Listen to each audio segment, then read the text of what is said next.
Hey everyone, NW Order for Life here with Parasyte The Maxim episode 11 review.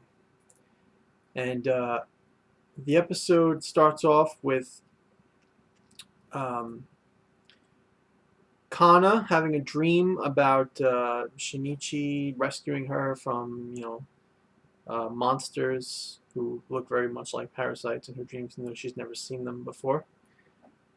Um, and then Kana and Shinichi are walking together, and he's warning her to stop using her senses to find him, thinking that she'll die. He pushes her against the wall because she's like, I'll just pull out some of their hairs. And he's like, no, don't you dare do that. You'll be in danger. And so he's, trying to set the message that this is, you got to stop following me. You can't come after me whenever you sense me because chances are you'll be sensing something else. And then we have Kana and Murano talking, and Murano kind of just wants to know what Kana's feelings on if Shinichi has changed or not.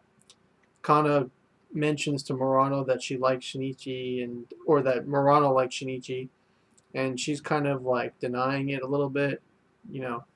And Kana's like, "Ooh, I might still have a chance." And then we get a parasite who is in like I don't know, like shorts and like a tank top and muscular build. It looks like an athletic body or whatever. And he goes into this yakuza place and he starts killing everybody in the yakuza place. They're using guns, they're using swords, and he ends up getting like hit 3 times. He gets hit by a sword in the arm, a bullet in the foot, I think it was, or in the leg or something, and then a sword through the top of his head, like straight down the middle. And the parasite is basically saying like, "Oh, I got hit 3 times." Well, I guess that makes sense, considering that he's up against an entire building full of yakuza. When I say building full, I mean like it's like a one first floor, small building or whatever, but big enough. There's probably about what 30 yakuza in there or something like that. So, but either way, they all die, and the parasite says, it was an experiment to see how well they would do against guns and bladed weapons. So basically, they're preparing for an eventual, confrontation with humanity. If that comes down the line, they want to know how to fight them. And Murano and Shinichi are going on a date, and they eat together. They walk in the park, and they see this dog and a little a puppy whatever, and the mother dog coming running over, and then a woman and her child walks over, and the child starts saying how he hates his mother. This thing never fails. It always does this when I'm recording. He hates his mom and he wants her to die. And Shinichi is getting like flashbacks of what happened with his mother and how uh, you know just you see pictures of her in the darkness or whatever, and he's like palpitating or like like really going crazy, and the woman's like about to hit the child, but then she decides not to, and they just leave. And Shinichi quickly calms down, and he realizes that whenever he can calm down right away quickly, because and it's at those times that it feels like Migi is part of his heart, when he can just forget that tension, forget that that panic, and just go back to normal, like the emotions are just not there. And but Shinichi says to himself that one thing he knows is that even though he's different now, he still likes Murano, like holding her hand, looking at her, thinking about her. He likes her, like he knows it. Whether he was the same before or whether he's become now, it's a constant fact that he still likes Murano. So, and then he gazes into her eyes and he kisses her. She kisses him back, and then Kana walks or behind Murano and sees them kissing, and then she leaves quickly. And Murano is still thinking like, if only this had happened sooner, then she wouldn't have any doubts about him being the real Shinichi, but she has doubts.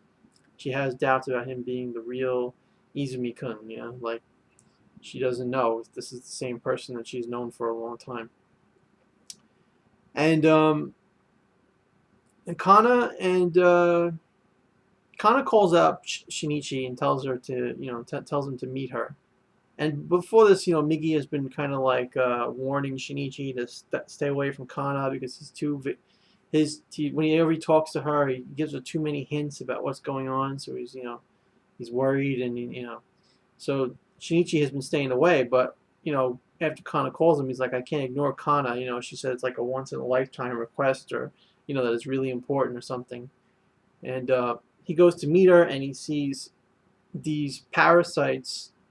You know, Migi senses parasites, like I think like 6 of them.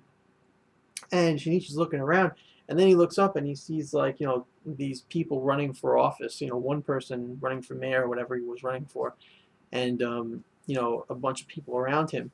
And these were the parasites. They were running for office. And then, you know, Kana walks up to him, and they leave. You know, or whatever. I don't know if they leave, but you know, they're just standing there, and you know, whatever she was going to, you know, take Shinichi, she's probably going to do that. But you know, just Shinichi's just in shock at what he's seeing up there. You know, parasites running for office or whatever. And I think that's how the episode ended, with just that, and they didn't go anywhere. But yeah, so that's the episode in a nutshell. I would say that this episode was not, you know, an 8 out of 10 because it was not action. Really, was no action at all. All we had was a lot of lovey-dovey, you know, development between Murano and Shinichi, and also Kana being a little like schoolgirl with her feelings. You know, having Prince Charming dreams, and you know, saying stupid things like she'll pull out the hair of anybody who's not Shinichi that she sees. You know, like, so I would give this episode like a 7 out of 10, you know, because I like Kana, just I like her. I like the development with Shinichi and Murano. I like the romance. But, you know, usually this is an action-packed series, and there really was not much action in this episode, and not much horror, or, you know. Oh, well, I'm forgetting about the scene with the Yakuza, and that was a pretty cool scene, you know, just slaughtering the Yakuza, and there was a good reason for it, you know, so they can test themselves against bladed weapons and guns, and see how effective they would be, you know, if they should ever get into a war with humans.